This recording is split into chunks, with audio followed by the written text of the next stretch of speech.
বিরতিহীন 1 ঘন্টার সংবাদ দুপুরে আপনাদের সবাইকে আমন্ত্রণ জানাচ্ছি আমি ফারহানা লোপা এবং জাহিদুল বাশার। শুরুতে জানাবো শিরোনাম। ভিসির পদত্যাগের দাবিতে শাহজালাল বিশ্ববিদ্যালয় ক্যাম্পাসে শিক্ষার্থীদের বিক্ষোভ, হল ছাড়েনি ছাত্রছাত্রীরা।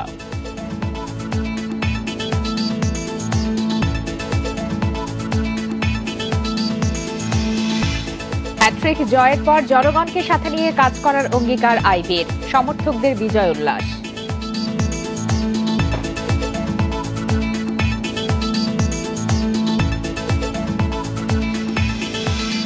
সংক্রমণ বাড়লেও স্বাস্থ্যবিধি কার্যকরে শিথিল তদারকি, বাসে যাত্রী সংখ্যা নিয়ে এখনো বিভ্রান্তি।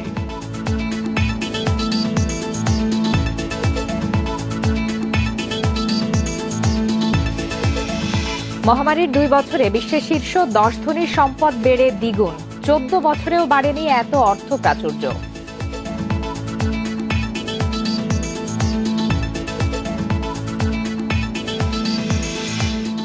এবং চলে গেলেন কিংবদন্তি নৃত্যগুরু বিরজু মহারাজ, দিল্লিতে নিজ বাসভবনে 83 বছর বয়সে প্রয়াণ।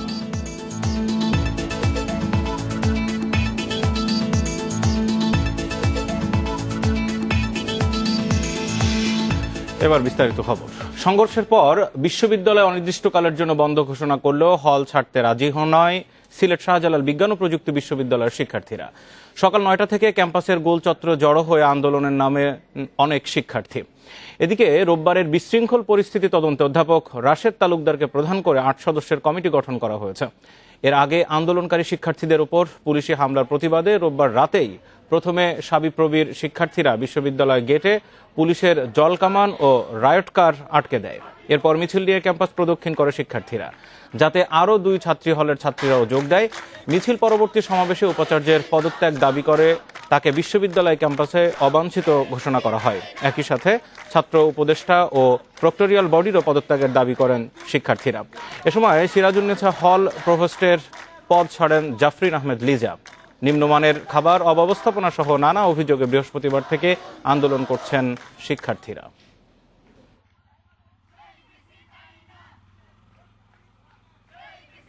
উপাচার্য থেকে আমাদের কাছে যেটা প্রেস ব্রিফিং এ আসলো যে আমরা নাকি সেখানে হামলা করেছি, আমরা সেখানে ফুল নিয়ে দাঁড়িয়েছিলাম এবং প্রত্যেকেই মোটামুটি এখানে আঘাতের শিকার হয়েছি বলতে। যে বিসির স্টুডেন্ট নিরাপত্তা দিতে পারে না, যারা বোমা মারে স্টুডেন্ট করে, সে বিসি তো আমরা চাই না। আমরা চাই এই ক্যাম্পাসে এই বিসি থাকবে না, সহজ কথা। আমরা এই খবরে আরো বিস্তারিত জানবো শাহজালাল বিজ্ঞান ও প্রযুক্তি বিশ্ববিদ্যালয়ের ক্যাম্পাস থেকে। এই মুহূর্তে আমাদের সাথে যুক্ত হয়েছেন সহকর্মী মঞ্জুর আহমেদ। মঞ্জুর, একটু জানতে চাইবো যে শিক্ষার্থীদের যে আন্দোলন, সেই আন্দোলন সরে এখন বিশ্ববিদ্যালয়ের ভিসির পদত্যাগ দাবি করা হচ্ছে। সিন্ডিকেট বডির যে সিদ্ধান্ত, বিশ্ববিদ্যালয় ক্যাম্পাস বন্ধ করার পরেও তারা হল ছাড়ছেন না। শিক্ষার্থীরা আসলে আন্দোলন এখন পরবর্তী কোন দিকে নিয়ে যেতে চাচ্ছেন, প্রশাসন কি করবে, ভিসির কি অবস্থান, বিষয়টি একটু জানতে চাই। দেখুন, শিক্ষার্থীরা এখন যেটা বলছে যে তাদের একটাই দাবি যে শাহজালাল বিজ্ঞান ও প্রযুক্তি বিশ্ববিদ্যালয়ের যিনি উপাচার্য আছেন তার পদত্যাগ তারা দাবি করছে। তারা এই দাবিতে মূলত এখন আন্দোলনটা নতুন করে আন্দোলনটা করছে। আপনি জানেন যে একটি হলের কিছু অনিয়ম অব্যবস্থা নিয়ে তারা মূলত আন্দোলন শুরু করেছিল গত শুক্রবার। তারপর কিন্তু ধীরে ধীরে আন্দোলনটা বড় হতে থাকে এবং গতকাল বিসিকে শিক্ষার্থীরা যখন অবরুদ্ধ করে রাখে তখন পুলিশি হামলা হয়েছে ছাত্রদের উপর, এমনটা করছে। এবং এই পুলিশি হামলার প্রতিবাদেই মূলত তারা আজকে থেকে বিসির পদত্যাগ তারা দাবি করছেন। তো আমরা দেখতে পাচ্ছি যে সকাল থেকেই এই বিশ্ববিদ্যালয়ের শিক্ষার্থীরা বিশ্ববিদ্যালয়ের গুলচত্বর এলাকায় তারা অবস্থান নিয়েছেন এবং তারা সেখানে আন্দোলন চালিয়ে যাচ্ছেন। তাদের একটাই দাবি যে বিসির পদত্যাগ। তারা বলছেন যে বিসির মধ্য দিয়ে কিন্তু গতকাল পুলিশ আসলে শিক্ষার্থীদের উপরে এরকম হামলা চালিয়েছে এবং অনেক শিক্ষার্থী আহত হয়েছেন। তারা যেটা বলছেন যে তাদের আন্দোলনের তাদের যে দাবিটা সেটা যৌক্তিক দাবি ছিল, কিন্তু এই যৌক্তিক দাবিকে তারা অগ্রাহ্য করে বিসি পুলিশ প্রশাসনের মাধ্যমে তাদেরকে নিবৃত্ত করার চেষ্টা করেছেন। তো এই যে অবস্থান, এই অবস্থানে কিন্তু বিশ্ববিদ্যালয় উপাচার্যের সাথে আমাদের কথা হয়েছে। তিনি যেটা বলছেন যে তারা বিশ্ববিদ্যালয়ের শিক্ষার্থীদের যে দাবিগুলো আছে সেই ন্যায্য দাবিগুলো তারা মানছিলেন, কিন্তু এই সময়টার মধ্যে কিছু বহিরাগত কিছু লোক এই বিশ্ববিদ্যালয়ের পরিস্থিতিকে একটু অস্থিতিশীল করতেই তারা এখানে এই শিক্ষার্থীদেরকে ইন্ধন দিচ্ছে, এমনটা তিনি অভিযোগ করেছেন। কিছুক্ষণ আগে বিসির সাথে আমাদের কথা, বিসি বলছেন যে শিক্ষার্থীদের দাবি তারা সবসময় মানতে প্রস্তুত, এবং তারা যেটা বলছেন যে এই যে বাহিরের যে গ্রুপটি আছে এই গ্রুপটি তাদেরকে ইন্ধন দিচ্ছে এবং মঞ্জুর বিশ্ববিদ্যালয়ের এই যে উত্তপ্ত পরিস্থিতি শান্ত করার জন্যই মূলত বিশ্ববিদ্যালয় ক্যাম্পাস অনির্দিষ্টকালের জন্য বন্ধ ঘোষণা করলেন সিন্ডিকেট সদস্যরা, সেখান থেকে সিদ্ধান্ত আসলো। এখন যেহেতু সেই সিদ্ধান্ত শিক্ষার্থীরা মানলেন না, আরো উত্তপ্ত হয়ে উঠছে, এখন ভিসি বা প্রশাসন বিশ্ববিদ্যালয় কর্তৃপক্ষ কি করবেন, কিভাবে পরিস্থিতি তারা নিয়ন্ত্রণ করতে চান, পরিকল্পনা কি? আসলে আপনি জানেন যে আজকে থেকে কিন্তু 12টার মধ্যে হল খালি করার নির্দেশ দেওয়া হয়েছিল, কিন্তু কিছু শিক্ষার্থী, অল্প সংখ্যক শিক্ষার্থী হল ছেড়েছেন, বাকি শিক্ষার্থীরা কিন্তু বিশ্ববিদ্যালয় ক্যাম্পাসে অবস্থান করছেন এবং তারা আন্দোলন করছেন। বিধির সাথে আমাদের এই প্রশ্নটি ছিল যে এই অবস্থায় আসলে কি করণীয়। তারা বলছেন যে শিক্ষার্থীদের সাথে তারা কথা বলবেন, এই নিয়ে একটা 8 সদস্যের একটি তদন্ত কমিটি তারা গঠন করেছেন। এই তদন্ত কমিটি খুব শীঘ্র শিক্ষার্থীদের সাথে কথা বলবে এবং তাদের যে মূল সমস্যা কি এই সমস্যাগুলোর সমাধানের তারা চেষ্টা করবেন। তারা বলছেন যে দ্রুততম সময়ের মধ্যে তারা বিশ্ববিদ্যালয়টা খুলে দিতে চান, কারণ হচ্ছে এই যে করোনাকালীন দীর্ঘদিন বিশ্ববিদ্যালয় বন্ধ থাকার পর বিশ্ববিদ্যালয় খুলেছে, এই অবস্থায় তারা বেশি দিন বিশ্ববিদ্যালয় বন্ধ রাখতে চান না।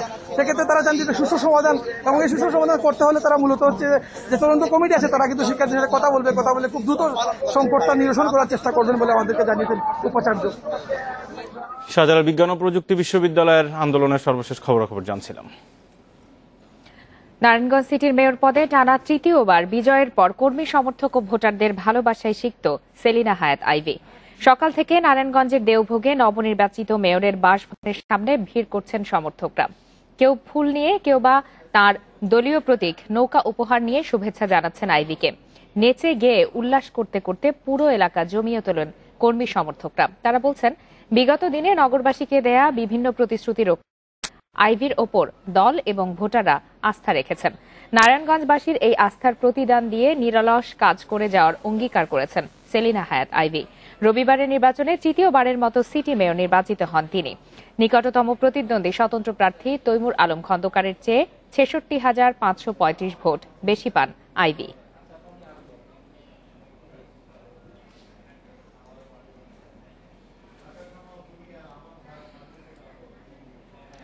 আজ সংসদ ভবনে অনুষ্ঠিত হয়েছে মন্ত্রিসভার বৈঠকে আলোচিত বিষয় নিয়ে এখন সচিবালয়ে ব্রিফ করছেন মন্ত্রিপরিষদ সচিব খন্দকার আনোয়ারুল ইসলাম। আমরা সরাসরি চলে যাচ্ছি তার ব্রিফিং এ। এক্সপার্ট থাকে, যার এরকম ক্যাপাসিটি আছে তাকেও আপনার চেয়ারম্যান হিসেবে নিয়োগ দিতে পারবেন, কারণ এটাই আপনারা জানেন যে এটা একটা টেকনিক্যাল সাবজেক্ট। তো সেরকম যদি ওরকম টেকনিক্যাল কোনো ভালো লোক পাওয়া যায় তাকেও সরকার চেয়ারম্যান হিসেবে নিয়োগ দিতে পারবে। মোটামুটি তাই আছে না, কিন্তু এখন বোধহয় অতিরিক্ত সচিব লেখা আছে, কিন্তু এখানে একটা ওপেন করে দেওয়া হলো অতিরিক্ত সচিবের বাইরেও যদি আপনার কোনো অভিজ্ঞ টেকনিক্যাল লোক পাওয়া যায় বা অ্যাডমিনিস্ট্রেটিভ ক্যাপাবিলিটি সম্পন্ন বা আন্তর্জাতিক অভিজ্ঞতা সম্পন্ন, তো তাকেও নিয়োগ দেওয়া যায়। জি, ওটা বাপেক্সে ছিল। আর মিনিমাম 5 জনের উপস্থিতি লাগবে কোরাম হতে গেলে আপনার বোর্ডের। এই আর একটা বিধিবদ্ধ একটা তহবিল থাকবে, উন্নয়ন তহবিল। সেই তহবিলটা যে আপনার ফাইন্যান্সিয়াল যে রুলস রেগুলেশন আছে সেই অনুযায়ী পরিচালিত হবে। আর কর্পোরেশন প্রয়োজন বোধে ঋণ নিতে পারবে বিভিন্ন জায়গার থেকে, তবে সেক্ষেত্রে সরকারের কাছ থেকে একটা অনুমোদন নিয়ে নিতে হবে। আর তাদের একটা অ্যাকাউন্টস মেনটেন করতে হবে এবং এই অ্যাকাউন্টস অডিট করে সংশ্লিষ্ট কর্তৃপক্ষের কাছে তারা মন্ত্রণালয়ে তারা সাবমিট করবে। এই তো সরকারের কাছে প্রত্যেক বছরই আপনার এই অর্থ সমাপ্ত হওয়ার পর একটা প্রতিবেদন দাখিল করবে। দ্বিতীয় যেটা ছিল সেটা হলো জাতীয় মুক্তিযোদ্ধা কাউন্সিল আইন। এটা 2022 হবে আর কি, 21 লেখা। এটা এখানে আপনার জিনিস, এটার মধ্যে 32টি ধারা রয়েছে। তো এটার মূল হলো যে একটা কাউন্সিল থাকবে, জাতীয় মুক্তিযোদ্ধা কাউন্সিল, যেই কাউন্সিলের প্রধান কার্যালয় ঢাকা থাকবে এবং এই কাউন্সিলের চেয়ারম্যান থাকবেন হলো মন্ত্রণালয়ের মন্ত্রী যিনি, উনি। প্রতিমন্ত্রী বা উপমন্ত্রী সিনিয়র ভাইস চেয়ারম্যান থাকবেন আর সচিব ভাইস চেয়ারম্যান হবে। এবং এই কাউন্সিলের সদস্য সংখ্যা 9 জনের পরিবর্তে 11 জন। আগের আইনটাতে আপনার 9 জন ছিল, এখন 11 জন করা হয়েছে। আর মন্ত্রিপরিষদের বৈঠক নিয়ে সচিবালয় ব্রিফ করছিলেন মন্ত্রিপরিষদ সচিব। আমরা এতক্ষণ ছিলাম তার বক্তব্যে। আবারও নারায়ণগঞ্জ সিটি নির্বাচনের খবরে যাচ্ছি। নারায়ণগঞ্জবাসীর আস্থার প্রতিদান দিয়ে নিরলসভাবে কাজ করার প্রত্যয় জানিয়েছেন নারায়ণগঞ্জের নবনির্বাচিত সিটি মেয়র সেলিনা হায়াৎ আইভী। দুপুরে নিজ বাসভবনে সংবাদ সম্মেলনে এই কথা জানান তিনি। ভালো লাগছে এই কারণে যে আগামী 5 বছরের জন্য এই জনগণের খেদমত করতে পারবো এবং যে মেগা প্রজেক্টগুলি চলছে, চলমান প্রজেক্টগুলি আমি নারায়ণগঞ্জবাসীর জন্য মানে শেষ করতে পারবো, কাজ করতে পারবো। আমি কাজ করব, জনগণকে নিয়ে স্থানীয় সরকারের কাজ করব। নারায়ণগঞ্জের সর্বশেষ খবরাখবর জানবো। আমাদের সহকর্মী আদিলুর রহমান কয়েকদিন ধরে সেখানে রয়েছেন, পুরো নির্বাচন কভার করেছেন। এই মুহূর্তে তিনি আমাদের সাথে যুক্ত হচ্ছেন নারায়ণগঞ্জ থেকে। না আদিলুর, একটু জানতে চাইবো যে ফলাফল হয়ে গেল, আইভী তার প্রতিক্রিয়াও দিয়েছেন, নারায়ণগঞ্জবাসী উচ্ছ্বসিত তাকে পেয়ে, সেই খবর আপনি একটু আগে জানাচ্ছেন। এখন সর্বশেষ কি পরিস্থিতির খবর রয়েছে আপনার কাছে? আর আইভী তার প্রতিপক্ষ যারা নির্বাচন করেছেন তাদের সাথে দেখা করবেন কিনা, বা তাদের সবার নিয়ে কিভাবে বৈঠক করে সামনের দিনে কার্যক্রম চালিয়ে নেবেন, কি পরিকল্পনার কথা জানিয়েছেন?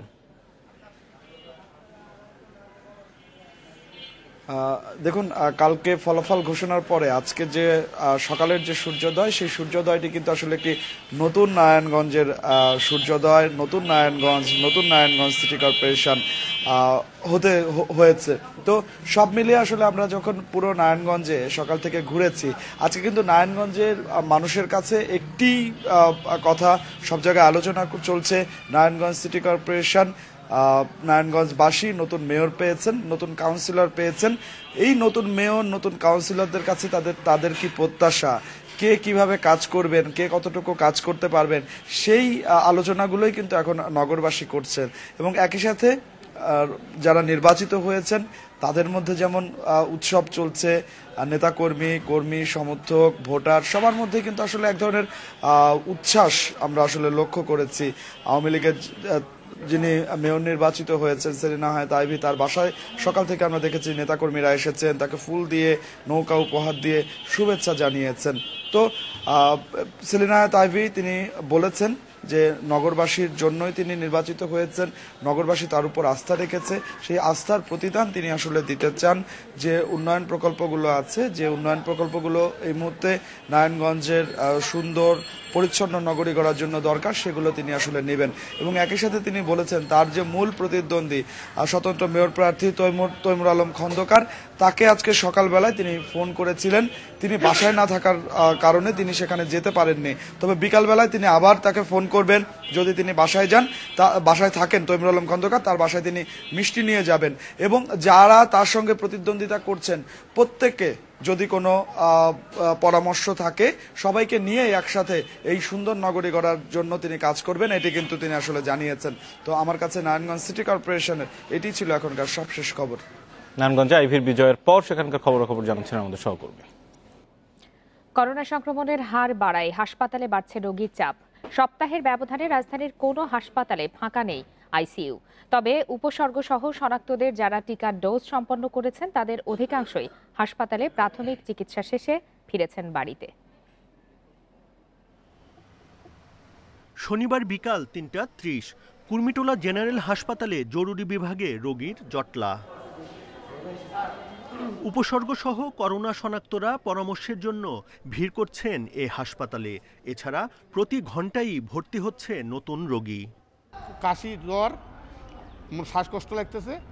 তো রাতে তো শুক্রবার বন্ধ ছিল, আজকে শনিবার সকালবেলা পরীক্ষা করলাম, পরীক্ষা করে আবার মনে করেন যে এটা সিমটম ধরা পড়ছে, এই জন্য আমরা আমাদের ইয়াতে দিলে কুর্মিটোলা, না হলে ইয়াতে দিছি, 2 জায়গা ঠিকানা দিছি, 2 জায়গার 1 জায়গায় ভর্তি হবে। হঠাৎ করে কালকে রাতে ওর শ্বাসকষ্ট সমস্যা ছিল, আপনার সকালবেলা ডাক্তার আসে আমাদেরকে যেগুলা রিপোর্ট দিছিল, আমাদের চেক আপের জন্য যেগুলো দিছিল, আমরা চেক আপ করার পরে পজিটিভ করছে, তখন ওনারা আমাদেরকে এই হাসপাতালে আপনার রেফার করে দিয়েছে। 300 শয্যার হাসপাতালটিতে বর্তমানে করোনা রোগী ভর্তি 80 জন। 10টি আইসিইউ এর সবগুলোই করোনা রোগীতে পূর্ণ। হাসপাতালের তথ্য বলছে 15 জানুয়ারি শনিবার বিকেল 4টা পর্যন্ত পরামর্শের জন্য জরুরি বিভাগে করোনা রোগী এসেছে 239 জন, যদিও বেশিরভাগই ফিরেছে বাড়িতে। 24 ঘন্টায় হাসপাতালে ভর্তি হয়েছেন 22 জন রোগী। রোগী বাড়ছে রাজধানীর অন্য হাসপাতালগুলোতেও। ৬৪ সাধারণ শয্যার উত্তরার কুয়েত বাংলাদেশ মৈত্রী হাসপাতালে বর্তমানে রোগী ভর্তি ৫২ জন। হাসপাতাল কর্তৃপক্ষ জানালেন, গত কয়েকদিন ধরেই বাড়ছে রোগীর চাপ। নমুনা পরীক্ষায়ও বাড়ছে শনাক্তের হার। করোনা শনাক্তদের যারা টিকার ২ ডোজ সম্পন্ন করেছেন তাদের বেশিরভাগই ডাক্তারের পরামর্শ নিয়ে বাড়িতেই অবস্থান করছেন বলে জানালেন হাসপাতাল কর্তৃপক্ষ। Buddhadeb Kundu, independent News, Dhaka. Corona সংক্রমণ লাফিয়ে বাড়লেও রাজধানীর গণপরিবহন, বাজার বা মার্কেটে মানা হচ্ছে না স্বাস্থ্যবিধি। বাসে কত আসনে যাত্রী নেওয়া যাবে তা নিয়ে বিভ্রান্তি এখনও কাটেনি। সকাল থেকে অফিসগামী যাত্রীদের ভিড় ছিল সড়কে, আর এই সুযোগে বাড়তি যাত্রী নিয়ে চলতে দেখা গেছে বেশিরভাগ গণপরিবহনকে। তবে এসব নিয়ন্ত্রণে নেই পর্যাপ্ত তদারকি। গণপরিবহনে দেখা গেছে স্বাস্থ্যবিধি মানা ও মাস্ক পরার ক্ষেত্রে চরম উদাসীনতা। এছাড়া অধিকাংশ পরিবহনে নেই হ্যান্ড স্যানিটাইজার বা জীবাণুনাশক স্প্রের ব্যবস্থা। গণপরিবহনে শতভাগ আসনে যাত্রী পরিবহন করবে নাকি অর্ধেক আসনে করবে সেটি নিয়েও তৈরি হয়েছে শঙ্কা। ১৩ জানুয়ারি থেকে অর্ধেক আসনে যাত্রী পরিবহনের প্রজ্ঞাপন জারি হলেও সড়ক পরিবহন মালিক সমিতির দাবি তারা শতভাগ আসনে যাত্রী নিয়ে চলাচলের মৌখিক অনুমতি পেয়েছেন।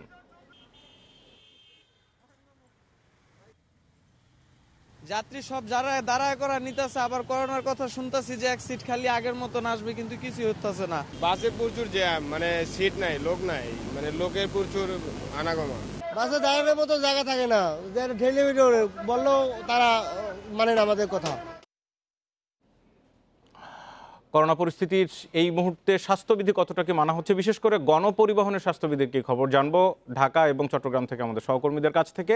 শুরুতে ঢাকায় রয়েছেন নাহিদ কামাল। নাহিদ, সকাল থেকে আপনি বিভিন্ন জায়গা ঘুরেছেন, একটা বিষয় একটু জানতে যাব, সবচেয়ে বেশি যেই ধোঁয়াশার জায়গা সেটি হচ্ছে বাসে আসলে যাত্রী কতজন নেওয়া হবে। আপনি সকাল থেকে যাদের সাথে কথা বলেছেন, প্রশাসনের বা বিআরটি এর যাদের সাথে, কি জানা গেল, আসলে সিদ্ধান্ত সর্বশেষ কি?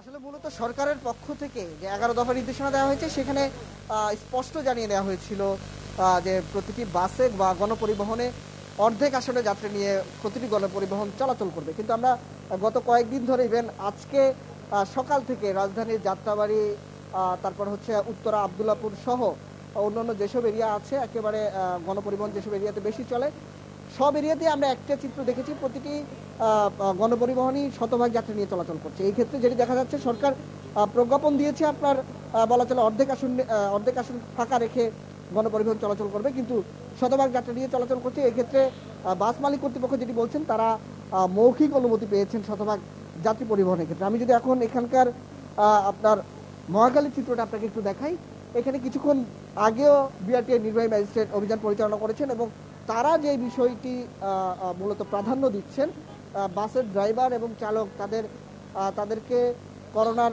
করোনার টিকা নেওয়া এবং করোনার টিকার সনদ যেটি আছে সেটি নিশ্চিত করেই তারপরে হচ্ছে বাসগুলো তদারকি করছেন। এক্ষেত্রে যারা নিয়ম মানছেন না বা যাদের কাছে সনদ নেই তাদেরকে জরিমানার আওতায় আনা হচ্ছে। আরেকটা বিষয় জানিয়ে রাখি, ম্যাজিস্ট্রেটরাও আমাদেরকে একটি কথা বলেছেন, তাদেরকে বিআরটি এর পক্ষ থেকে একটি মৌখিক নির্দেশনাও কিন্তু দেওয়া হয়েছে, সেটি হচ্ছে শতভাগ আসলেই যাত্রী পরিবহনের ক্ষেত্রে। কিন্তু মূলত যাত্রী এবং চালকদের মাঝখানে এই নিয়ে কিন্তু ধূম্রজাল তৈরি হয়েছে এবং অনেকটা বিভ্রান্তি ছড়িয়েছে। যেহেতু প্রজ্ঞাপনে জানানো হয়েছিল অর্ধেক আসনে যাত্রী চলাচল করবে, কিন্তু বাস্তবিক পক্ষে যেটি দেখা যাচ্ছে, মৌখিক নির্দেশনাতেই শতভাগ যাত্রী নিয়ে চলছে গণপরিবহন। আমি যদি আপনাকে এখনকার একটি চিত্র দেখাই, আমরা বেশিরভাগ গণপরিবহনে যেটি দেখেছি, শতভাগ যাত্রীর বাহিরেও অনেকেই বলা চলে যে গাদাগাদি করে সকাল থেকে দেখেছি বেশিরভাগ গণপরিবহন চলতে দেখা গেছে।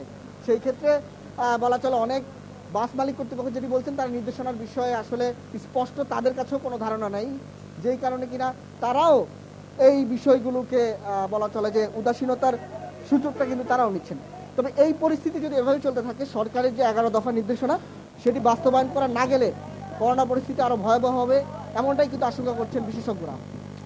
নাহিদ, থাকুন আপনি আমাদের সাথে। আমরা একটু চট্টগ্রামে যাব, সহকর্মী অনুপম শীল রয়েছেন। অনুপম, ঢাকার খবর আপনি শুনছিলেন, এখানে আসলে বড় ধরনের একটা ধোঁয়াশার জায়গা তৈরি হয়েছে, গণপরিবহনের শতভাগ যাত্রী নিয়ে চলাচল করা হচ্ছে, বিআরটি এর প্রজ্ঞাপন মানা হচ্ছে না।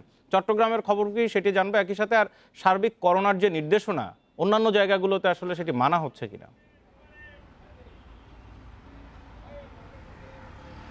চট্টগ্রামের পরিস্থিতিও ঠিক অনেকটা একই রকম। আমরা একটু আগে ঢাকায় যেমনটা শুনলাম, অর্থাৎ যাত্রী পরিবহনের যে সীমা বেঁধে দেওয়া হয়েছিল সেটি আসলে গণপরিবহনগুলো ওই অর্থে মানছে না। আবার একই সাথে যারা যাত্রী তারাও আসলে স্বাস্থ্যবিধি মেনে যে এই সমস্ত গণপরিবহনে চড়ছেন সেটিও না। আমি এখন চট্টগ্রামের অন্যতম একটি গুরুত্বপূর্ণ ব্যস্ত এলাকা টাইগার পাস এলাকা এখানে আছে, এবং আমার পেছনে আপনি যদি একটু গণপরিবহনগুলোকে লক্ষ্য করেন বা সাধারণ যে সমস্ত মানুষজন রাস্তাঘাটে বেরিয়েছেন তাদেরকে যদি একটু লক্ষ্য করি আমরা, তাদের বেশিরভাগেরই মুখে মাস্ক নেই, আর যাদের মাস্ক আছে তাদের সঠিকভাবে মাস্কটি পরা নেই। আর এর বাইরেও গণপরিবহনগুলো যে অর্ধেক যাত্রী পরিবহনের কথা বলা হচ্ছিল সেটি নিয়েও নানা আলোচনা আছে।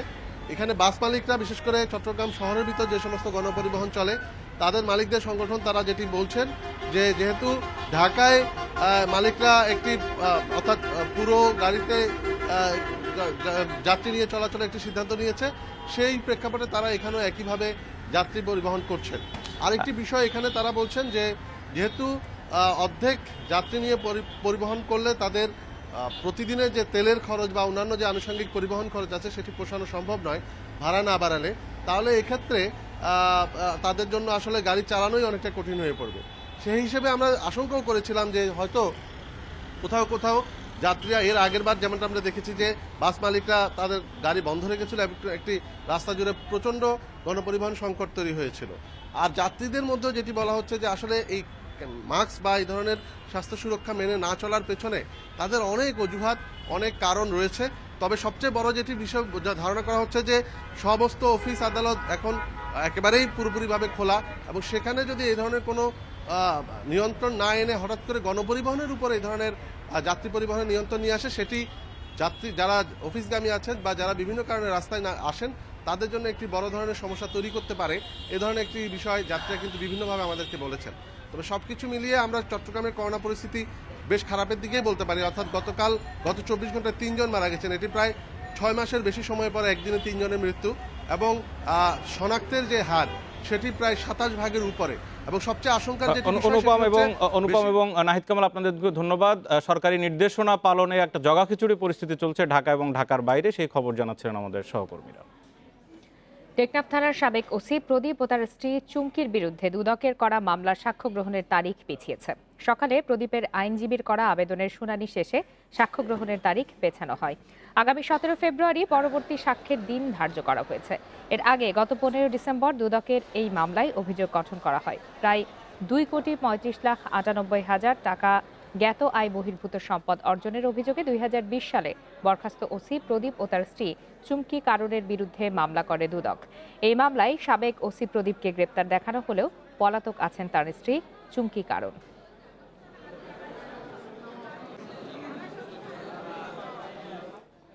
মিয়ানমারের সশস্ত্র সংগঠন আরসার প্রধান আতাউল্লাহ আবু আম্মার জুনুনির ভাই শাহ আলীকে আটক করেছে আর্ম পুলিশ ব্যাটালিয়ন। রোববার উখিয়ার 6 নং রোহিঙ্গা ক্যাম্প থেকে অস্ত্র, নগদ অর্থ, মাদক সহ তাকে আটক করা হয়। এপিবিএন জানায়, গোপন সংবাদের ভিত্তিতে 6 নম্বর রোহিঙ্গা ক্যাম্পের নৌকার মাঠ এলাকায় অভিযান চালিয়ে শাহ আলীকে আটক করা হয়। জিজ্ঞাসাবাদে শাহ আলী আরসা প্রধান আতাউল্লাহর ভাই বলে স্বীকার করেছেন। ঘটনাস্থল থেকে অপহরণের শিকার এক ব্যক্তিকে উদ্ধার করে এপিবিএন। সম্প্রতি রোহিঙ্গা নেতা মহিবুল্লাহ হত্যা এবং 6 রোহিঙ্গাকে খুনের ঘটনায় আরসার সম্পৃক্ততার অভিযোগ উঠেছে। ক্যাম্পে আধিপত্য বিস্তার ও মাদক বাণিজ্য নিয়ন্ত্রণের অভিযোগও রয়েছে নিষিদ্ধ এই সংগঠনের বিরুদ্ধে।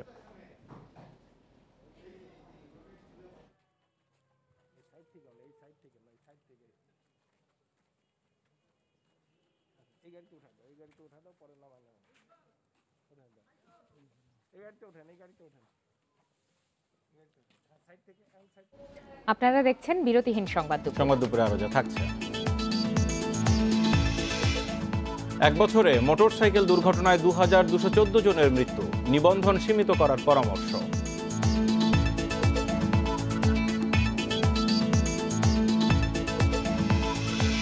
প্রযুক্তি খাতে প্রতি বছর তৈরি হচ্ছে 200-র বেশি উদ্যোক্তা, আলাদা নীতিমালার চিন্তা সরকারের।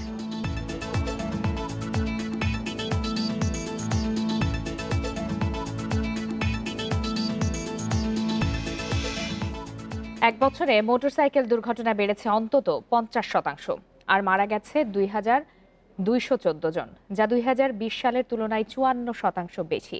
পুলিশ বলছে, সড়কে ট্রাফিক সংকটের কারণে নিয়ন্ত্রণ করা যাচ্ছে না বেপরোয়া মোটরসাইকেল চলাচল। বিশেষজ্ঞরা বলছেন প্রয়োজন ডিজিটাল মনিটরিং ও মোটরসাইকেলের সীমিত নিবন্ধন। নিবন্ধিত যানবাহনের সংখ্যা 50 লাখেরও বেশি, এর মধ্যে মোটরসাইকেলই 35 লাখের বেশি। তারপরও প্রতিদিন বাড়ছে নতুন মোটরসাইকেলের সংখ্যা। রোড সেফটি ফাউন্ডেশনের তথ্য বলছে 2021 সালে মোটরসাইকেল দুর্ঘটনা হয়েছে 2078টি, মারা গেছে 2214 জন, আহত 1309 জন। 2020 সালের তুলনায় মোটরসাইকেল দুর্ঘটনা বেড়েছে 50%। ডাং নাম কিছু দেয় না, ওনে না ঢুকাইয়ে দেয়, কোনো সেন্স নাই। তারা চায় যে একটা লোক কখন নামাই দিব, আবার আরেকটা লোক নিতে পারবে, এই জন্য তারা করে বেশি। ট্রাফিক বিভাগটা অ্যাক্টিভ না, কারণ তারা যদি অ্যাক্টিভ করতো বা খেয়াল করতো অবশ্যই মনে করেন এগুলো একটু কেয়ার করতো। পুলিশ বলছে আইনের প্রয়োগ থাকা সত্ত্বেও মোটরসাইকেল চালকদের নিয়ন্ত্রণ করা যাচ্ছে না। রাইড শেয়ারিংয়ে ঢুকছে নতুন অদক্ষ চালক, যে কারণে বাড়ছে দুর্ঘটনা। ট্রাফিক বিভাগে যেসব পুলিশ সদস্যরা আছেন তারা ইতিমধ্যে ওভারবার্ডেন দায়িত্বের ক্ষেত্রে। আমাদের ম্যান পাওয়ারের সংকট আছে, ফলে অনেক সময় সন্ধ্যার পরে বা রাত্রি 8টার পরে বিভিন্ন পয়েন্টগুলোতে আমরা তাদেরকে ডিপ্লয়মেন্ট করতে পারি না। আর ডিপ্লয়মেন্ট না থাকার কারণে তখন বিশৃঙ্খলা তৈরি হয়। এ পরিস্থিতিতে ডিজিটাল মনিটরিং বাড়ানোর তাগিদ দুর্ঘটনা বিশেষজ্ঞদের। ট্রাফিক আইন মানতে বাধ্য করার তাগিদ তাদের। ডিজিটাল মনিটরিং করতে হবে, কারণ হচ্ছে যে একজন মোটরসাইকেল আরোহী যখন ডানে বামে বা যে কোনোভাবে ইন্টারসেকশন পার হয়ে বা সিগন্যাল অমান্য করে চলে যায়, তাকে যদি আর ধরা না হয় তাহলে কিন্তু সেটা সাহস পেয়ে গেল। ডিজিটাল মনিটরিংয়ের মাধ্যমে তাকে যদি ফাইনটা যে কোনো 1 মাস পরে হলেও যদি তার থেকে আদায় করা যায় তাহলে একটা ভয় থাকবে। প্রতি বছর নির্দিষ্ট পরিমাণ মোটরসাইকেল নিবন্ধন দেওয়ার পরামর্শ দিলেন বিশেষজ্ঞরা। বন ইবনে কামাল, ইন্ডিপেন্ডেন্ট নিউজ, ঢাকা। প্রযুক্তি খাতে প্রতি বছর তৈরি হচ্ছে 200-র বেশি উদ্যোক্তা। তবে ব্যাংক ঋণ পাওয়ায় সমস্যা, অর্থ বকেয়া ও অসম প্রতিযোগিতা সহ নানা সংকটে পড়ছেন তারা। তথ্য যোগাযোগ প্রযুক্তি প্রতিমন্ত্রী জুনায়েদ আহমেদ পলক বলছেন, উদ্যোক্তাদের এসব সমস্যা সমাধানে স্টার্টআপ পোর্টাল তৈরি ও নীতিমালা করছে সরকার। গত 2 দশকে বিশ্বের তথ্য প্রযুক্তি অঙ্গনে ধীরে ধীরে জায়গা করে নিচ্ছে বাংলাদেশ। আইওটি, কৃত্রিম বুদ্ধিমত্তা ও অ্যান্টিভাইরাস সেবা নিয়েও হাজির হচ্ছে বাংলাদেশি প্রতিষ্ঠানগুলো। Bangladesh association of software and information services basis বলছে, দেশে বর্তমানে তথ্য প্রযুক্তি ফ্রিল্যান্সার হিসেবে কাজ করছেন 6.5 লাখ যুবক। সেই সাথে প্রতি বছর তৈরি হচ্ছে 200-র বেশি প্রযুক্তি উদ্যোক্তা। প্রায় 200-র মতো নতুন স্টার্টআপ হয়, বাট নট নেসেসারিলি তারা সবাই আইটি কোম্পানি। বাট স্টার্টআপ যাদেরকে আমরা বলি, এই ধরনের 200+ কোম্পানি প্রতি বছর মানে আত্মপ্রকাশ করছে। প্রযুক্তি উদ্যোক্তারা বলছেন নানান সমস্যার কথা। সহজে ব্যাংক ঋণ না পাওয়ায় প্রকৌশলীদের প্রয়োজনীয় প্রশিক্ষণ দেওয়া যাচ্ছে না। গ্রাহকদের কাছে বকেয়া জমলেও বিষয়গুলো সুরাহা করার আলাদা কোনো কর্তৃপক্ষ নেই। বড় প্রতিষ্ঠানের সাথে প্রতিযোগিতা করে টিকে থাকাও চ্যালেঞ্জিং। প্রযুক্তি খাতের কাজে সুবিধা পেতে বেসিসের সদস্য হওয়া বাধ্যতামূলক হলেও বিভিন্ন সমস্যা নিয়ে সংস্থাটি যথেষ্ট তৎপর নয়, অভিযোগ উদ্যোক্তাদের। ক্রাইম নিড হচ্ছে একটা লিগ্যাল সেল গভর্নমেন্টের সাইড থেকে। আমার প্রবলেম হচ্ছে আমি লিগ্যাল সেলে চলে যাব, লিগ্যাল সেল আমাকে বলে দেবে কী করতে হবে। আইটি কোম্পানিগুলোর ব্যাংক ফ্যাসিলিটি আসলে ওইভাবে নাই। উদ্যোক্তাদের বিভিন্ন সমস্যা সমাধানে স্টার্টআপ পোর্টাল করা হচ্ছে, জানালেন তথ্য ও যোগাযোগ প্রযুক্তি প্রতিমন্ত্রী। এর মাধ্যমে উদ্যোক্তারা তাদের অভিযোগ জানাতে পারবেন। নতুন উদ্যোক্তাদের সহায়তা দিতে স্টার্টআপ নীতিমালাও প্রণয়ন করছে সরকার। আইন কিংবা নীতিমালার অভাবে তাদের কোনো উদ্ভাবনী পণ্য বা উদ্যোগ তারা হয়তো এগিয়ে নিয়ে যেতে বাধাপ্রাপ্ত হচ্ছে। সেই জায়গাটাতে আমরা স্টার্টআপ পলিসির আওতায় কিছু স্যান্ডবক্স ক্রিয়েট করব। স্টার্টআপ নীতিমালা প্রণয়নে উন্নত দেশের সহায়তা নেওয়ার পাশাপাশি আলোচনা হবে উদ্যোক্তাদের সাথে, জানান প্রতিমন্ত্রী। Irene Khatun, Independent News, Dhaka. ব্যাংকের ঝুঁকি কমাতে বড় ঋণ নীতিমালায় লাগাম টানল বাংলাদেশ ব্যাংক। এখন থেকে একক গ্রাহক বা গ্রুপকে কোনো ব্যাংক ফান্ডেড নন ফান্ডেড মিলে মোট মূলধনের 25% বেশি ঋণ দিতে পারবে না। এতদিন 15% ফান্ডেড সহ 35% পর্যন্ত ঋণ দেওয়ার সুযোগ ছিল। রবিবার এ বিষয়ে একটি প্রজ্ঞাপন জারি করে বাংলাদেশ ব্যাংক, যা আগামী 1 এপ্রিল থেকে কার্যকর হবে। এর আগেই ব্যাংকগুলোকে ঋণ ও ঋণ সুবিধা সীমার মধ্যে আনতে নির্দেশ দেওয়া হয়। ব্যাংক কোম্পানি আইনের সঙ্গে সামঞ্জস্য রেখে নতুন করে এই নীতিমালা প্রণয়ন করেছে কেন্দ্রীয় ব্যাংক। বাংলাদেশ ব্যাংকের সংশ্লিষ্ট কর্মকর্তারা বলেছেন, আইনের সঙ্গে ঋণ সীমার সামঞ্জস্য নেই। আন্তর্জাতিক মুদ্রা তহবিল সহ কয়েকটি উন্নয়ন সহযোগী প্রতিষ্ঠান থেকে আপত্তি আসার পর বাংলাদেশ ব্যাংক এই পরিবর্তন এনেছে।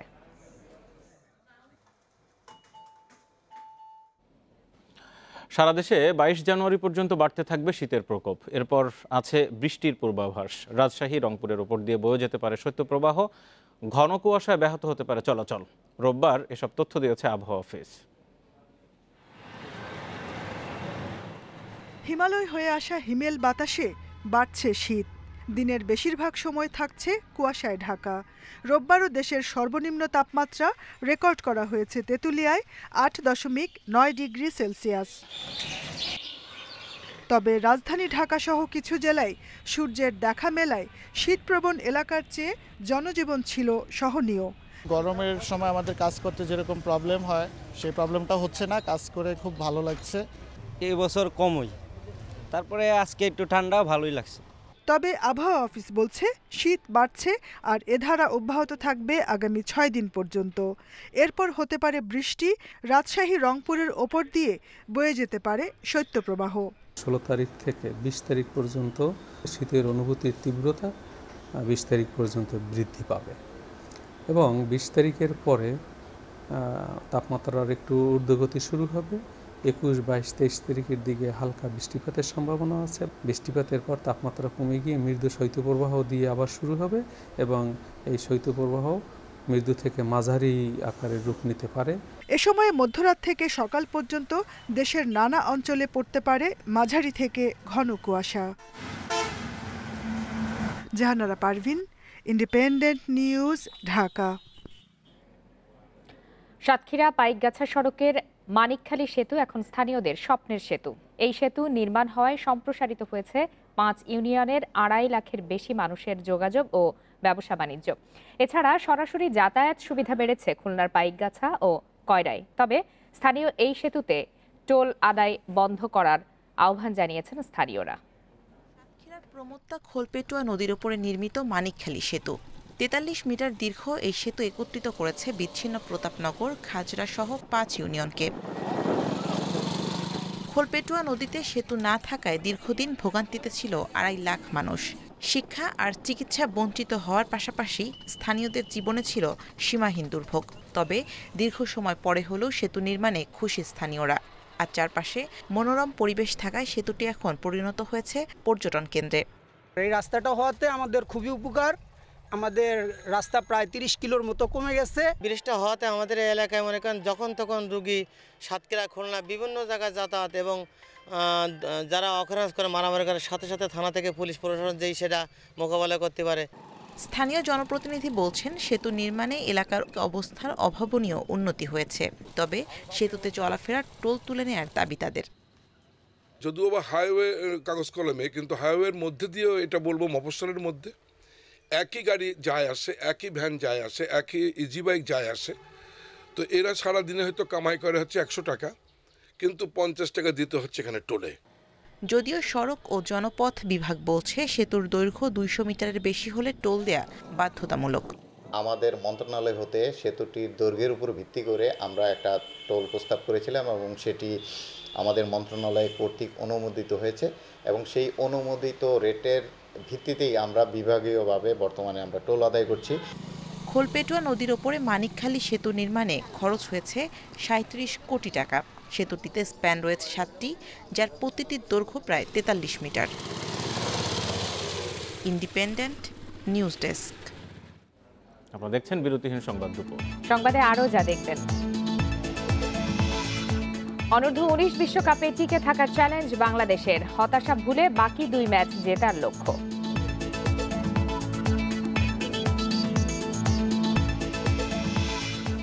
এবং অস্ট্রেলিয়ান ওপেনের প্রথম রাউন্ডে সরাসরি সেটে জিতলেন নাদাল। নাওমি ওসাকার সহজ জয়।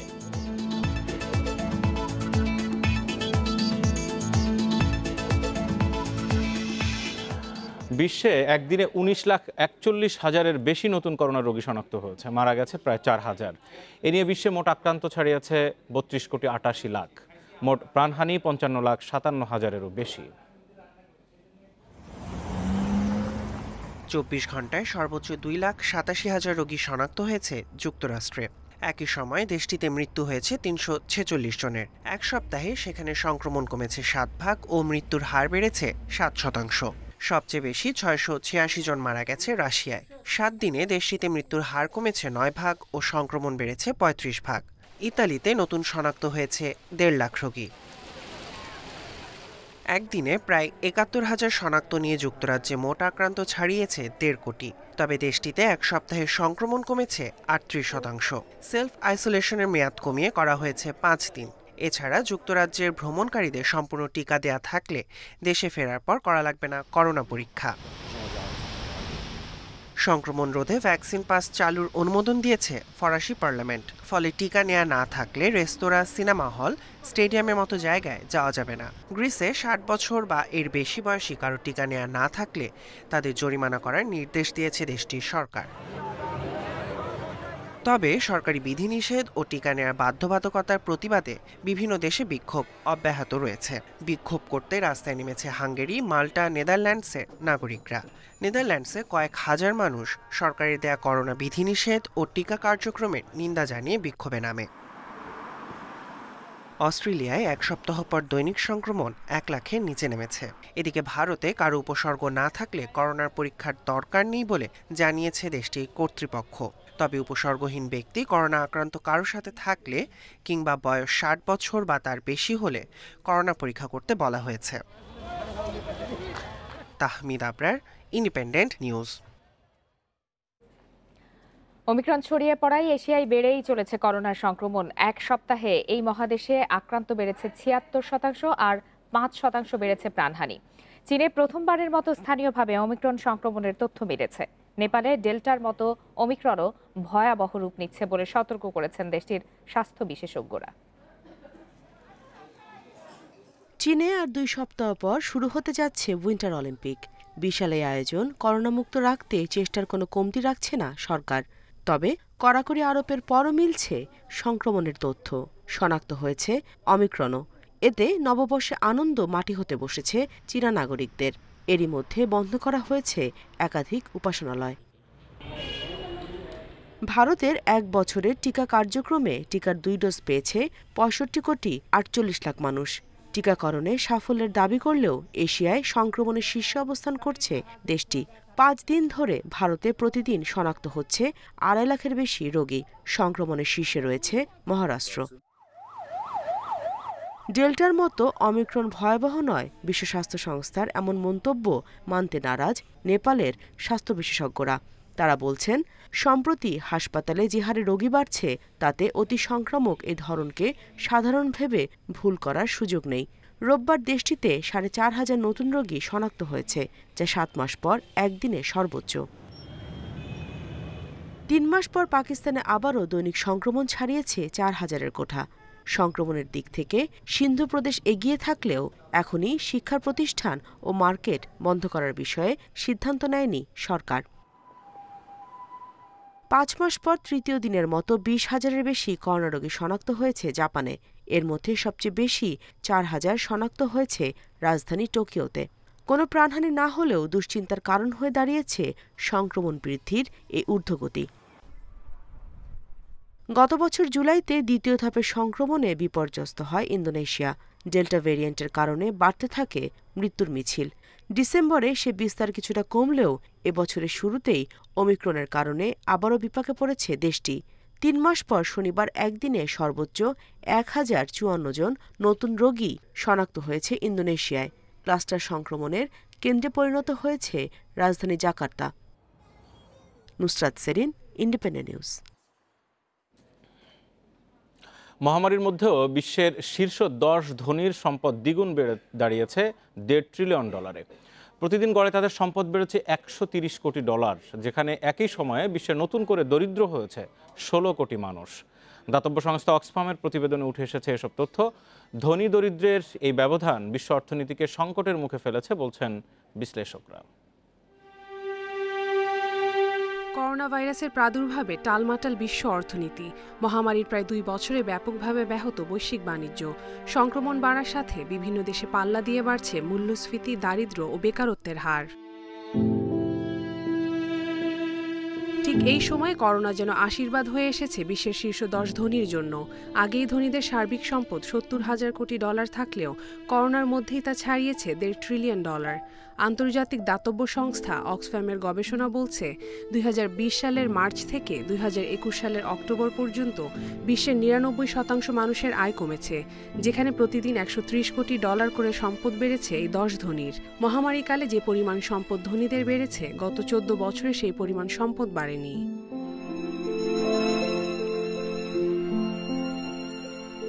তবে এই হারে সম্পদ বৃদ্ধি বিশ্বে অর্থনৈতিক অসমতা বাড়াচ্ছে বলে সতর্ক করেছে অক্সফ্যাম। মহামারীতে বিশ্বে 16 কোটি মানুষ নতুন করে দরিদ্র হয়েছে বলছে সংস্থাটি। আর এই বৈষম্যের ফলে চিকিৎসা সংকট, ক্ষুধা, দারিদ্র্য ও জলবায়ু পরিবর্তনে প্রভাব পড়েছে। 2020 সালে শেয়ারের দাম 743 ভাগ বাড়ায়।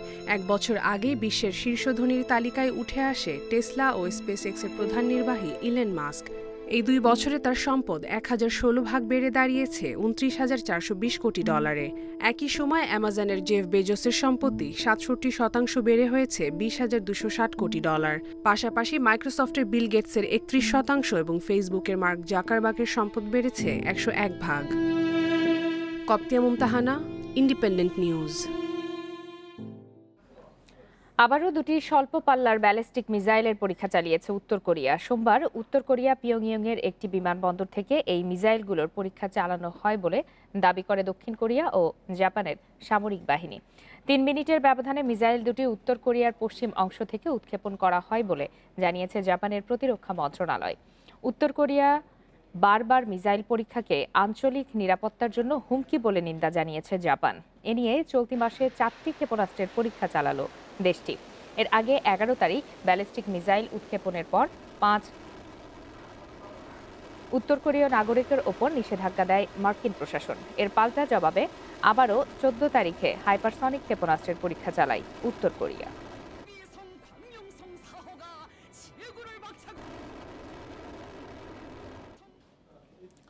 দক্ষিণ প্রশান্ত মহাসাগরের তলদেশে অগ্ন্যুৎপাতের ফলে টোঙ্গায় ভয়াবহ বন্যা দেখা দিয়েছে। অঞ্চলটিতে প্রায় 1 লাখ মানুষ ক্ষতিগ্রস্ত হয়েছে। এছাড়া অগ্ন্যুৎপাতের ফলে সৃষ্ট বন্যায় পেরুতে 2 জনের মৃত্যু হয়েছে। এদিকে টোঙ্গায় ক্ষয়ক্ষতির পরিমাণ জানার জন্য দেশটিতে বিমান পাঠিয়েছে নিউজিল্যান্ড। অগ্ন্যুৎপাতের ফলে প্রশান্ত মহাসাগরীয় টোঙ্গার দ্বীপগুলো ছায়ে ঢেকে গেছে। ব্যাহত হচ্ছে বিদ্যুৎ সরবরাহ যোগাযোগ ব্যবস্থা। তবে এখন পর্যন্ত কোনো হতাহতের খবর জানায়নি টোঙ্গা কর্তৃপক্ষ। নিউজিল্যান্ডের পাশাপাশি টোঙ্গায় বিমান পাঠিয়েছে অস্ট্রেলিয়াও। শনিবার টোঙ্গায় প্রশান্ত মহাসাগরের নিচে হুঙ্গা হাপাই আগ্নেয়গিরির অগ্ন্যুৎপাতের ফলে 1 মিটারেরও বেশি উঁচু ঢেউ উপকূলে আছড়ে পড়ে। শীতকালীন ঝড় ও ভারী তুষারপাতে বিপর্যস্ত যুক্তরাষ্ট্র ও কানাডা। প্রতিকূল আবহাওয়ার কারণে দেশ দুটিতে বেশ কিছু সতর্কতা জারি করেছে আবহাওয়া বিভাগ। এছাড়া যুক্তরাষ্ট্রের দক্ষিণ পূর্বাঞ্চলের কয়েকটি রাজ্যে বিদ্যুৎ সরবরাহ বিঘ্নিত হয়েছে। বাতিল করা হয়েছে কয়েক হাজার ফ্লাইট। এদিকে যুক্তরাষ্ট্রের ভার্জিনিয়া, জর্জিয়া এবং নর্থ ও সাউথ ক্যারোলাইনাতে জরুরি অবস্থা জারি করা হয়েছে। আগামী 2 দিন দেশটির পূর্বাঞ্চলের 1/3 বেশি এলাকায় শীতকালীন ঝড় ও 1 ফুটের বেশি তুষারপাতের আশঙ্কা জানিয়েছে আবহাওয়া অধিদপ্তর। একই সাথে তুষারপাতের কারণে রাস্তায় চলাচল করা বিপজ্জনক হতে পারে বলে সতর্ক করেছে সংস্থাটি। রবিবার কানাডার অন্টারিও প্রদেশে ঝড়ের সতর্কতা জারি করেছে দেশটির আবহাওয়া অধিদপ্তর। প্রদেশের রাজধানী টরন্টোতে 7 ইঞ্চি তুষারপাতের পূর্বাভাস দেওয়া হয়েছে।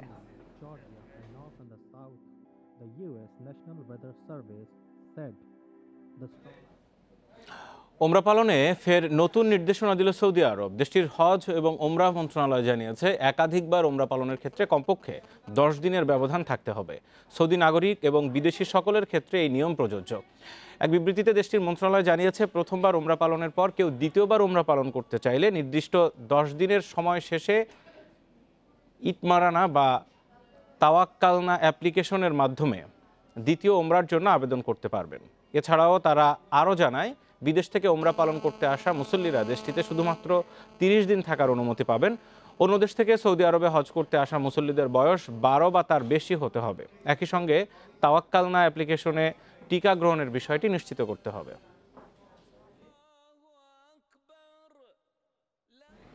চলে গেলেন ভারতীয় উপমহাদেশের কিংবদন্তি নৃত্যগুরু পণ্ডিত বিরজু মহারাজ। থেমে গেল তাঁর নূপুরের নিক্কণ।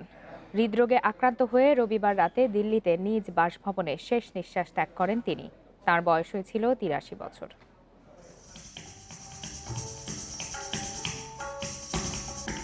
এই নূপুরের নিক্কণ মোহনীয় অঙ্গভঙ্গি আর অনবদ্য মুখভঙ্গি আর দেখা যাবে না।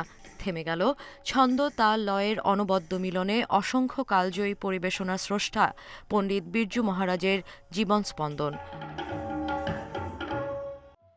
নাচ, তবলা ও কণ্ঠসঙ্গীতের সমান পারদর্শী বিরজু মহারাজের জন্ম 1938 সালের 4 ফেব্রুয়ারি ভারতের লখনৌতে। আঁকতেন ছবিও। তার বাবা ও গুরু অচ্ছন মহারাজ, দুই কাকা শম্ভু মহারাজ ও লাচ্চু মহারাজও ছিলেন প্রখ্যাত কত্থক শিল্পী। খুব ছোট বয়সে বাবার কাছে কত্থক নাচের তালিম শুরু বিরজুর। শিশু শিল্পী হিসেবে বাবার সঙ্গে মঞ্চে ওঠেন তিনি।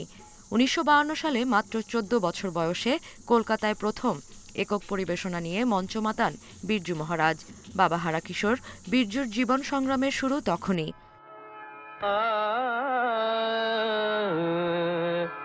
1977 সালে সত্যজিৎ রায়ের শতরঞ্জ কে খিলাড়ি সিনেমার দুটি গানের কোরিওগ্রাফি করে সবার নজরে আসেন বিরজু মহারাজ। এরপর বলিউডের বেশ কিছু ছবিতে কোরিওগ্রাফি করেছেন তিনি। দেবদাস, বাজিরাও মাস্তানিতে তার কোরিওগ্রাফিতে বিমোহিত হয়েছেন দর্শকরা। বেশ কিছুদিন ধরেই কিডনির জটিলতায় ভুগছিলেন বিরজু মহারাজ। চলছিল ডায়ালাইসিসও। রোববার রাতে নাতির সঙ্গে খেলার সময় হঠাৎ অসুস্থ হয়ে পড়েন। অচেতন অবস্থায় দিল্লির সাকেত হাসপাতালে নেওয়া হলে চিকিৎসকরা তাকে মৃত ঘোষণা করেন। তার প্রয়াণে শোক জানিয়েছেন ভারতের রাষ্ট্রপতি, প্রধানমন্ত্রী সহ খ্যাতিমান শিল্পী ও তার ভক্ত অনুরাগীরা। 1983 সালে বিরজু মহারাজকে পদ্মবিভূষণে সম্মানিত করে ভারত সরকার। পেয়েছেন সঙ্গীত ও নাটক একাডেমি অ্যাওয়ার্ড, কালিদাস সম্মাননা, নৃত্য চূড়ামণি পুরস্কার সহ আরও অসংখ্য পদক ও পুরস্কার। সংস্কৃতিপ্রেমীদের মনে চিরস্থায়ী আসন করে নিয়েছেন অনন্য প্রতিভার অধিকারী এই নৃত্যগুরু।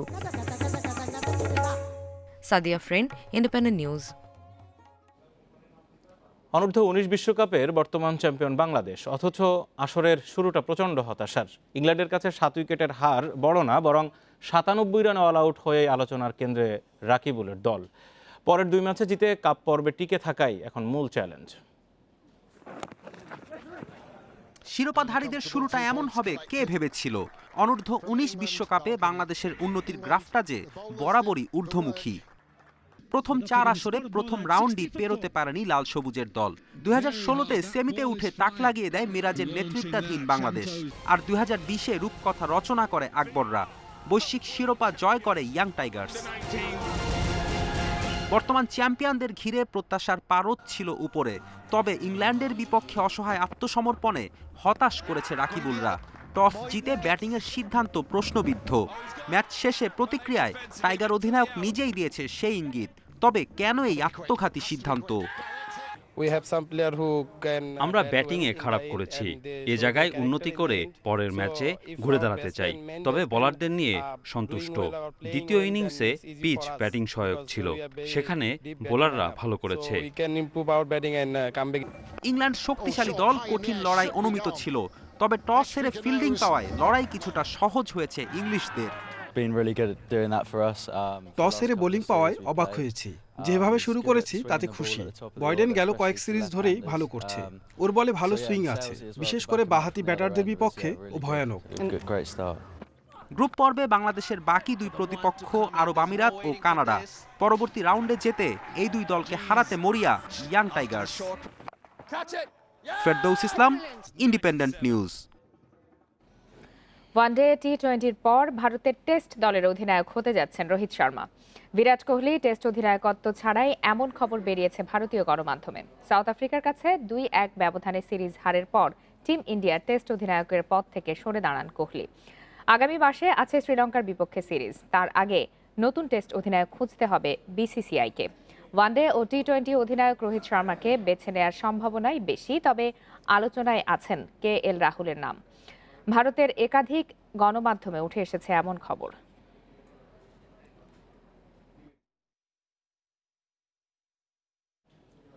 বর্তমান চ্যাম্পিয়ন ও বিশ্বের সেরা তারকা নোভাক জকোভিচকে ছাড়াই শুরু হলো বছরের প্রথম গ্র্যান্ড স্লাম অস্ট্রেলিয়ান ওপেন। প্রথম রাউন্ডে বড় জয় পেয়েছেন রাফায়েল নাদাল। মার্কোস জিরোনকে হারিয়েছেন সরাসরি সেটে। স্প্যানিশ তারকার জয় 6-1, 6-4, 6-2 গেমে। পুরুষ এককে নাদাল ছাড়াও আজ খেলবেন আলেকজান্ডার জেরেভ।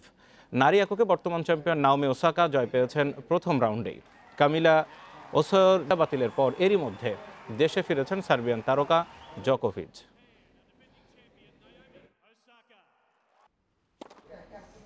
অ্যাথলেটিক বিলবাওকে 2-0 গোলে হারিয়ে স্প্যানিশ সুপার কোপার শিরোপা জিতল রিয়াল মাদ্রিদ। সৌদি আরবের রিয়াদে দুর্দান্ত নৈপুণ্য দেখিয়ে ট্রফি ঘরে তোলে লস ব্লাঙ্কোস। ফাইনালে গ্যালাকটিকোদের পক্ষে গোল করেন মডরিচ ও বেনজেমা।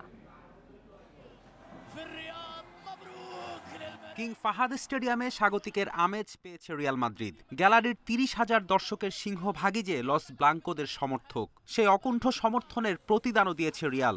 আধিপত্য বিরাজ করে জিতে নিয়েছে স্প্যানিশ সুপার কোপার শিরোপা। সৌদিতে এ নিয়ে 2 বার হলো এই আসর, প্রতিবারই চ্যাম্পিয়ন রিয়াল। সঙ্গত কারণেই সৌদিতে তুমুল জনপ্রিয় মাদ্রিদের দলটি। সেই দলের তারকা ফরওয়ার্ড করিম বেনজেমা মুসলিম হওয়ায় তার ভক্ত সংখ্যাও বেশি দেশটিতে। ফাইনালের মঞ্চ বেনজেমা রাঙিয়েছে বটে, তবে প্রথম লিড এনে দেন লুকা মডরিচ। ক্রোয়াট মিডফিল্ডারের পর দ্বিতীয়ার্ধে ব্যবধান দ্বিগুণ করেন ফ্রেঞ্চ ফরওয়ার্ড। 2 গোল হজম করে আর ম্যাচে ফিরতে পারেনি অ্যাথলেটিক বিলবাও।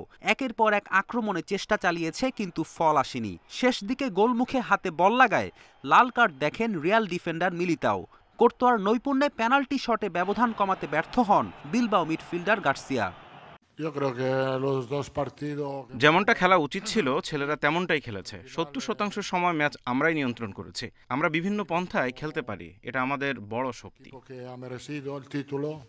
গেলবারের চ্যাম্পিয়ন বিলবাও এবার ফাইনাল হেরে হতাশ। যে পেনাল্টি থেকে বেনজেমা গোল করেছেন তা নিয়ে প্রশ্ন তোলেন বিলবাও কোচ। আমার মতে ওটা পেনাল্টি হয় না। আমি অনেকবার ভিডিওটি দেখেছি, কিন্তু ভিএআর ও রেফারির সিদ্ধান্তই তো চূড়ান্ত। ওই পেনাল্টি খেলার মোড় ঘুরিয়ে দেয়। গত মৌসুমটা শিরোপাহীন কেটেছে রিয়াল মাদ্রিদের। এবার ছন্দে আছে দলটি। এই নিয়ে 12 বার স্প্যানিশ সুপার কোপা জিতল রিয়াল। রেকর্ড 13 বার জিতেছে বার্সেলোনা। ফেরদৌস ইসলাম, ইন্ডিপেন্ডেন্ট নিউজ। এর সাথে শেষ করছি আজকের বিরতিহীন সংবাদ দুপুর। ধন্যবাদ এতক্ষণ সাথে থাকার জন্য। ইন্ডিপেন্ডেন্ট টেলিভিশনের ফেসবুক, ইউটিউব আর টুইটার অ্যাকাউন্টে চোখ রাখুন আরও সংবাদ জানতে।